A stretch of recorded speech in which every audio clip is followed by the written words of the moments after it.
Sixsmith. Dan is the Vice President of Strategic Accounts for Alinea.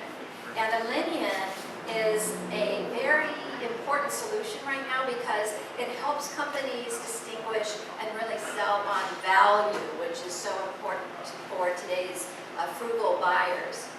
But I also wanted to find out a little bit more about each of the speakers.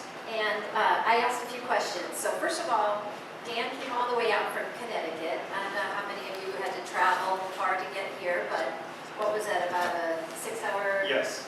6-hour flight, and Yes. your arms are still tired? Yes, very comfortable.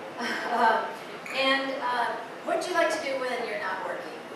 Well, I like to exercise. I love to watch sports. I love music. Love going to movies, hanging out, just usual kind of Cool. mellowing out stuff. Get away from the stress of everything. And I also understand that you had a very interesting career before you were in the high-tech space.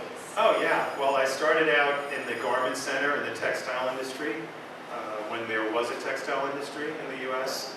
So I did that for 20 years before reinventing myself in the digital marketing world in 2005. So yeah, it was definitely a fun transition and glad I've left that behind.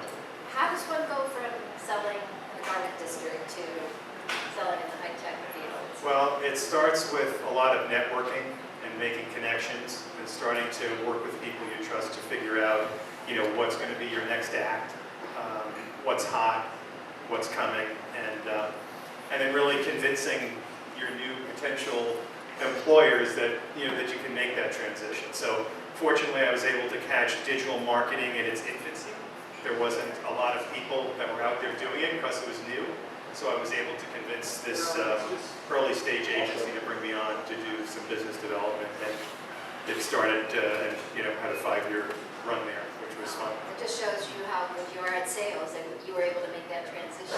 So what will you be talking about today? So definitely going to be talking about value marketing and selling, how buyers have changed, and what sellers really need to do to better connect, and what some of the successful companies that we work with out there are doing to make that happen. All right, terrific. Okay, I'll let you take it away then, Dan. Thank you, guys. I feel like I'm opening for Sinatra here. Anyway, the main acts are coming later, but it's great to be here, and thank you very much, Nancy. Let's start out with an eye-opening piece of research that just came out last week from Boston Consulting Group. Boston Consulting Group said that in 5 years, 1/3 of the current public companies in the US will be out of business.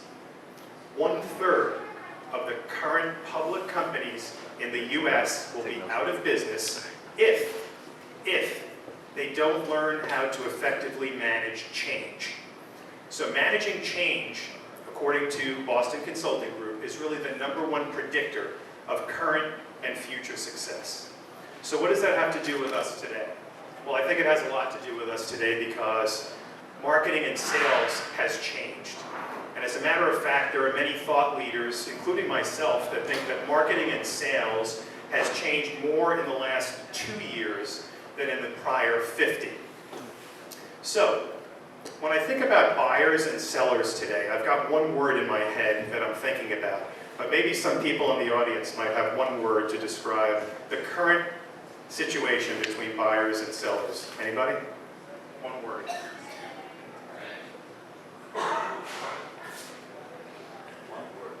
Antagonistic?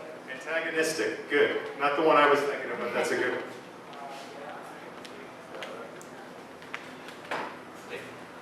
Flip. Upside down. Okay. Anyone? What's that? Skeptical. Skeptical. That's a good one. Okay, so the word that I have in my head is disconnect. Okay? There's a disconnect between what buyers are looking for and what sellers are delivering today. And there's some pretty compelling evidence to back that up. And here's a couple of interesting numbers. Forrester says that only 7% of salespeople today are getting a second meeting. that's less than 1 out of 10 sales conversations are advancing beyond just the first call. Very telling. So those initial calls, those salespeople are not connecting enough with the buyer to be invited back. The other number that was quite interesting was an Accenture study that came out in January that said sales quota attainment had dropped significantly from 2013 to 2014. Only 59% of salespeople made quota in 2014 versus 67% in 2013. And that was the first time in 5 years that that number had gone down. So there's definitely issues and challenges out there. And what I'd like to talk about today is, why is this happening? And then what can we do about it? And what are some of the successful companies doing about it that we work with? So if we look at why this is happening, it's apparent that buyers have changed quite a bit, but sellers really have not. Buyers are more in control than ever before.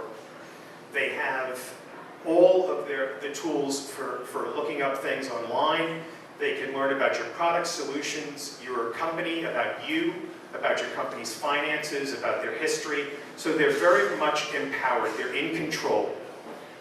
Secondly, buyers are cautious still. Even though the Great Recession is many, many years behind us, the after effects are still there. So buyers are cautious. They're still worried about their jobs. They're still status quo conscious. Thirdly, buyers are economic focused. According to IDC, 95% of buyers today are looking for a business case or ROI before they move forward. And then lastly, and very importantly, it's all about personalization. Buyers want to know what's in it for them. They don't want to talk in generalities. They want to know about specifics. They want to know what that value is and why they should make a decision to go with your solution. So that's buyers. On the other side, we've got sellers who are still selling like it's 1999. It's feature, function, price. It's inside out. It's about me, it's about my company, it's about what we have to offer, it's about solutions. And that's not resonating right now. And actually, we call this the value gap. So we've got the buyers that are looking for this personalized value, and we've got the sellers that are talking in generalities, talking about themselves. So this value gap is what we're really seeking to close when we work with our clients. And Serious Decisions has come out for the last 5 years with a very interesting statistic. The number one reason why B2B companies are not meeting their revenue goals is the inability to effectively communicate value. So it's high on everybody's priority list, but yet it's still the number one issue. So we haven't figured it out as yet.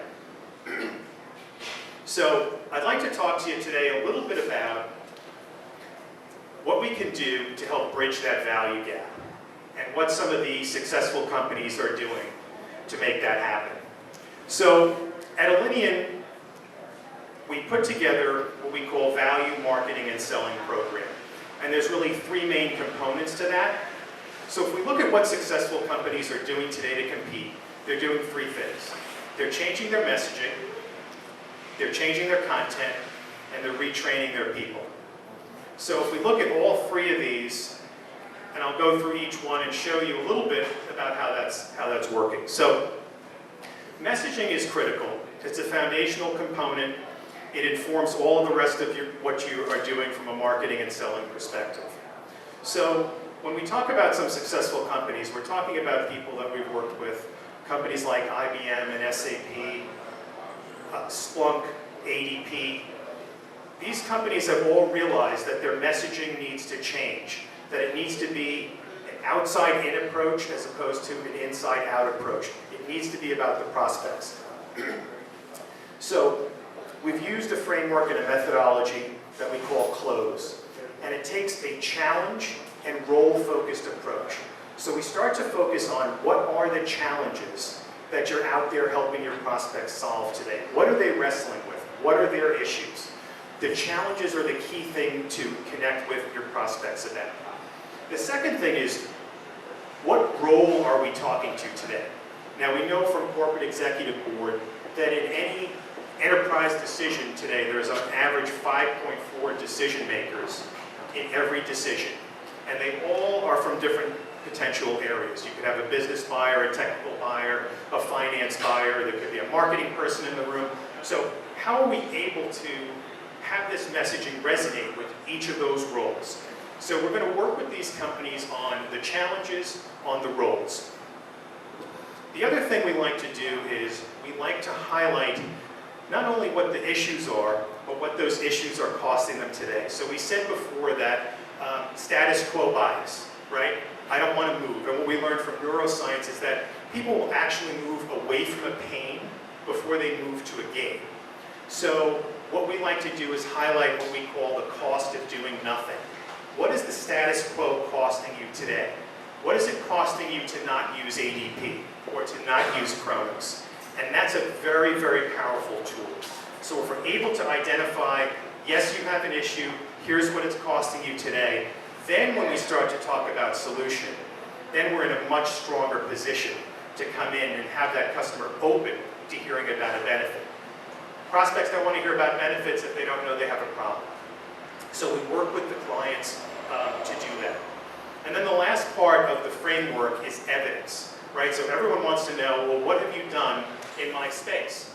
So we start to work with those clients to build a list of case studies and proof points that can back it up. Oh, so yes, in your industry, Mr. Prospect, we worked with someone very similar and we're able to deliver these results.